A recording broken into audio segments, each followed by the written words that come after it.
the market can go, is already on a parabolic mode. So kanina pa yan, almost nag-95 pa nga na RSI yan mga kamiranda. If I use an RSI trend, let me just try to double check kung aabutin niya. Mukhang hindi. Alright, naka 77 na si market. No? So, kumaga, nag-reboot lang, nagkaroon ng another parabolic mode. From an 1-hour standpoint, tingnan po natin kung meron siyang bibigyan na numbers. Yun pa lang. Wala pa, di ba? So technically, some of the oscillators can give you an erratic signal. Therefore, we're going to be relying on SNR in this particular case. So for me, I'm going to, di ba meron pa akong position, no? So tingnan niyo mabuti. I'm going to add my orders, no? So I sold, and I sold here, $70. I sold here, and then I sold here. Tama ba ako?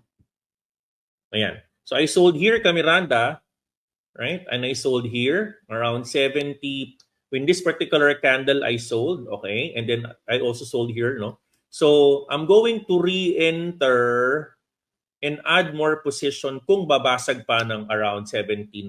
Kung magbabounce ulit ng 50, I might buy, again, position size mga Kamiranda.